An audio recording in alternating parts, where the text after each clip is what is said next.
So I'd like to introduce our two caregivers to the panel.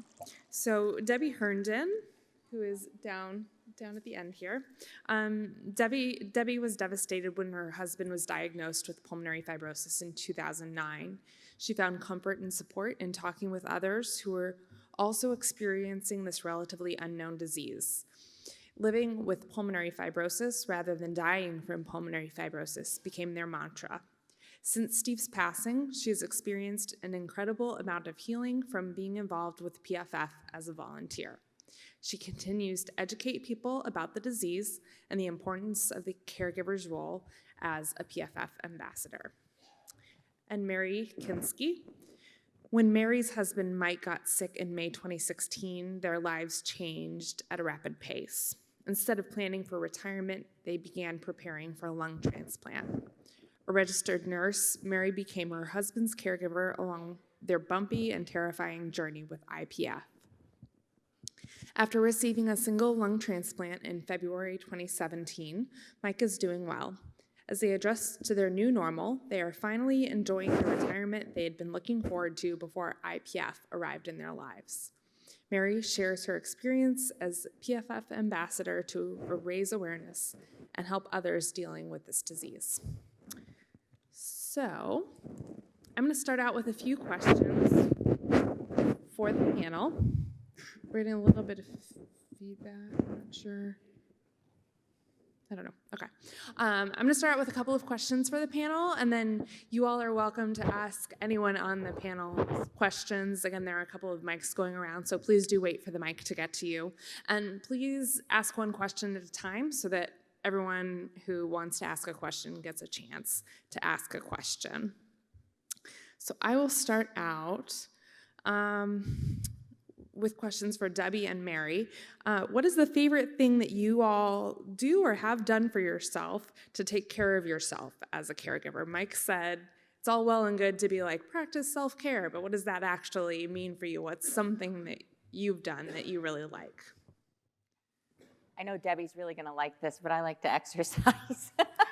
And I exercise as often as I floss my teeth. That's why I said that. She told me that yesterday. I do. I like to walk. I've always been a walker, and when Mike got sick, I felt like I couldn't leave him alone. And slowly I gained confidence. And he said, "It's okay. You can go. And it's only an hour. I only walk for an hour." Well, the first few times I went for 15 minutes, and I don't feel good. I'm done walking. But eventually, I had to do it. I had to. It wasn't just because I'm an exercise freak, because I'm not. It's what I do for my head. The walking, the fresh air is what I do for my head. And I would come back in a much better frame of mind to meet the challenges of that day. So that's what I do. That's great. And one of my daughters said to me at one point, "Mom, do you need to get counseling?" And I said, "I do get counseling. I get my nails done, I get my lashes on, and I get my hair dyed." And I said, that's my counseling. And it truly was. I was doing something for me for that hour or hour and a half. It involved no one else, but it was being done for me. So as high maintenance as I appear, I'm really not. I'm really a nice person.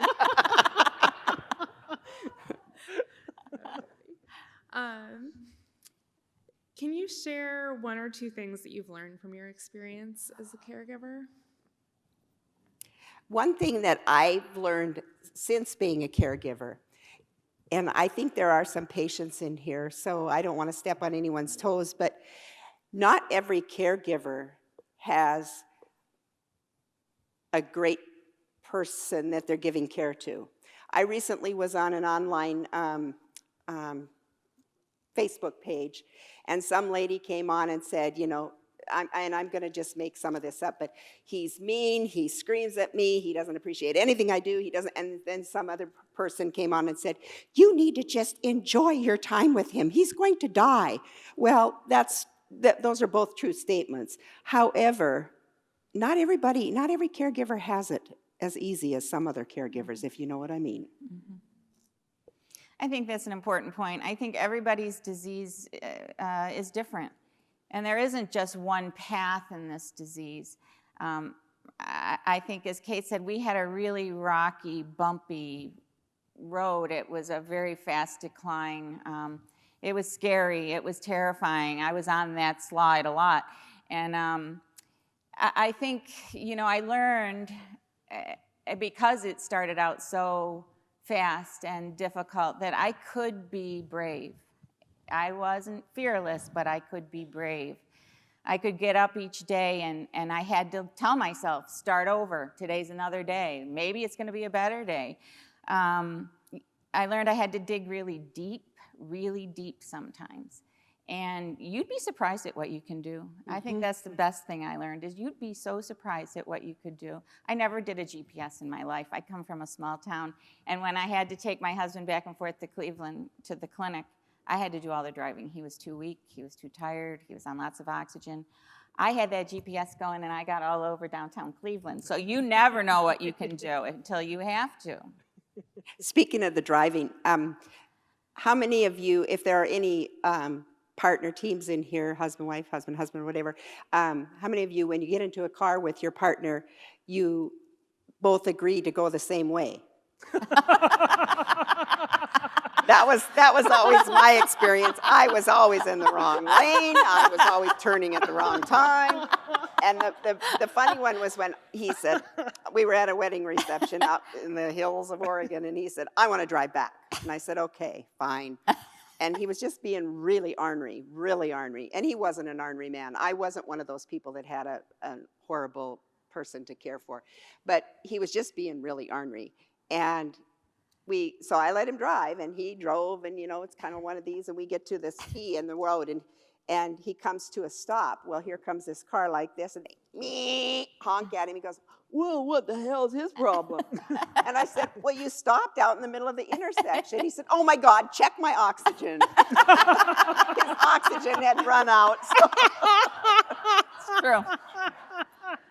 Stuff happens.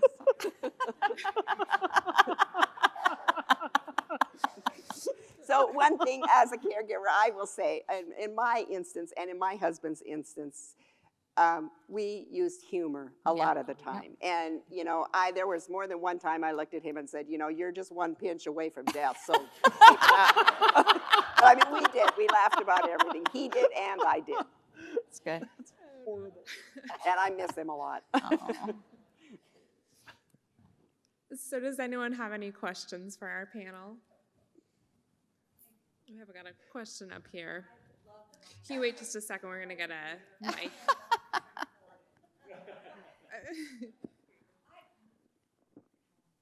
I love my sister dearly, but she is so strong. She wants to do it all herself. Yep. And that's where her son that lives in town pretty close to her in Oswego, he's there for her all the time, but when I try and say something, there's maybe something else. No, I can do it. I can do it. I can do it. I can do it. She was lugging around these 2 heavy bags last night, and she finally she said, Susie, will you take one of these? And I said, of course. And so it's just like, she doesn't want to give up the ship. Mm-hmm. And I get that, and I don't want to squelch that, but it's just hard sometimes. Yeah. Mm-hmm. And her children know she's stubborn too. Mm-hmm. Mm-hmm. So how do you help patients maintain their independence when sometimes it's independence, sometimes it's just stubbornness? How do you manage that kind of dynamic? Anyone? Do you mind if I say something about that?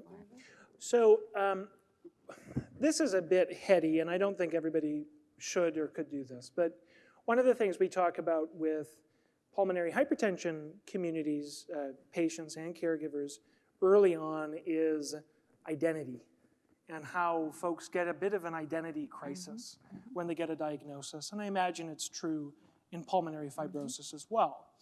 And when I hear a story like that about your sister, again, not a psychologist, so take this with less than a grain of salt, but I hear someone struggling to say, I am a strong person.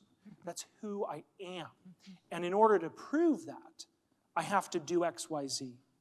So sometimes we've actually done this. We have a brochure where people can read about this, but we've done it in our support groups where and it's very hard and we have a social worker there to help, but we'll do like a self-talk exercise, and you don't share it with anybody, you just do it for yourself, where you sort of write down, who do you think you are and what makes you that?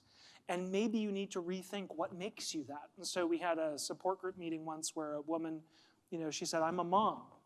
And to be a mom, I have to bake all the meals, I have to do X, Y, Z. And during this conversation, she was like, well, no, I guess I can be a mom who gives my children good advice. I can be a mom who cares about my kids and asks them about their day. And she sort of started to rethink that identity for herself, and it was a beautiful moment. And I don't expect everybody can do that, but I think it's even just helpful to be sensitive, knowing that when you see someone behaving that way, it may be something deeper that's happening, right? Is that identity piece. Run the show. I'd like to add to that in that we had 5 children that lived in the area, and my husband didn't want me to pull any of them in and ask them for help, because that was a sign of weakness. And had always been the strong dad. And so that was kind of an issue too. They never, I don't think, really knew how sick he was, because, he just didn't want them to know. That's hard. Over there.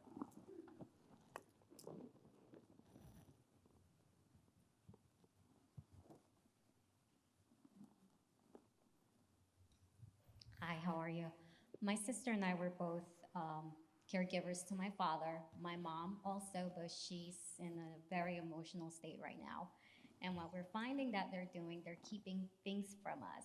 How do I keep them from keeping secrets? Like, they don't want to get us upset or alarmed. So they hide the way my dad's feeling that day. And next thing we know, my dad's in the ER, and my mom's like, well, we didn't want to tell you because we didn't want to get you guys upset. You have to live your own lives. And, how can we keep our parents from telling us the truth and not hiding it from us?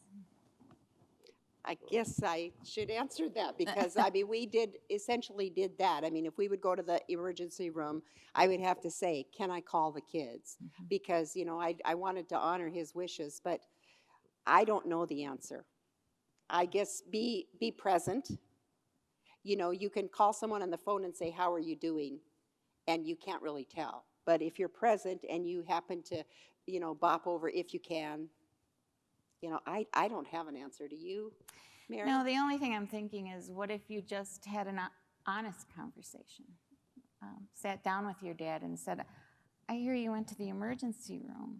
Why didn't you tell me? And I want to know. I want to know because I love you, and I want to help you, and Mom. And I think, the honesty part, I get protecting. Your dad's protecting you. That's kind of his job. And maybe he doesn't want to give that up, but maybe if you let him give a little bit of it up and just kind of gently get in there with an honest, open conversation. What I love about what you said, Mary, is that you make it about you, and you can't tell them what to tell you, but you can share how you feel. And you could say, I always worry about you. Yeah. What would make me feel less worried is information. Knowing will help me feel less worried. Yeah. So if you want me to be less worried, that's what we can do. That's sort of hard. where you're coming from. Yeah. That's hard. Yeah. Mel? Ephraim, you're right on the ball, right there. I have a kind of a different problem.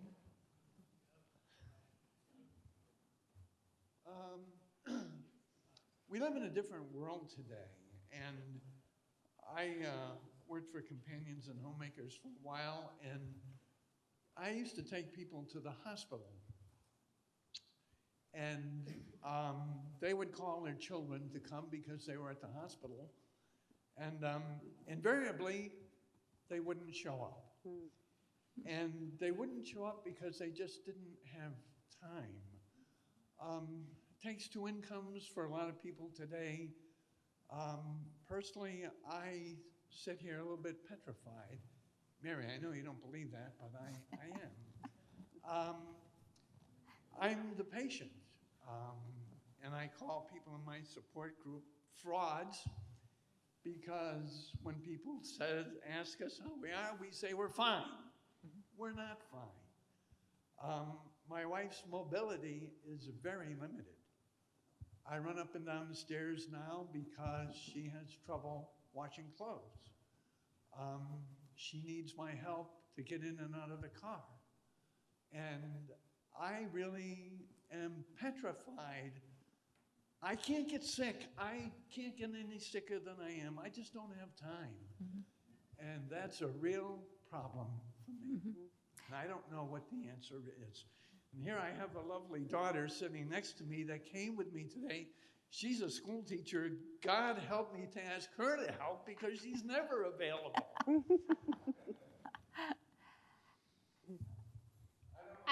I will respond a little bit to that question over there because I think if I put myself in your position, I think I would speak to my mother and I would say, well, Mom, we're here for you. So if it was my father that was sick in the hospital, I would say, Mom, we want to be here for you. Or I would say that to my father, excuse me. I would say, Dad, we want to be here for Mom, so can you please have Mom call us if you are sick? Because we want to support Mom and kind of put it off on your mom, right? Like, because he still wants to be the protector, the caregiver of you. So say, Dad, we want to help Mom feel good. So can you please let her know when you're sick? That's tricky. I like that. That's good. That's some triangulation right there. So we probably just have time for one more question. This is some great information, and some of these panelists will be available after the session. Okay, the last question. My wife of 50 years, almost, has been the family caregiver for 50 years.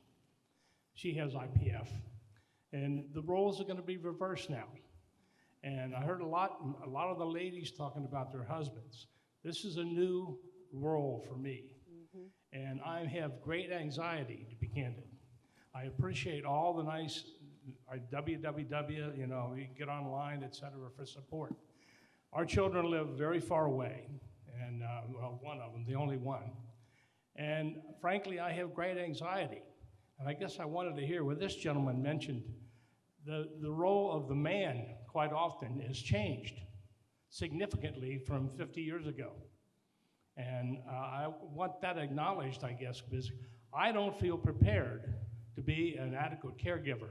I can research, I can look, I can find all the stuff in the books, but the makeup is different.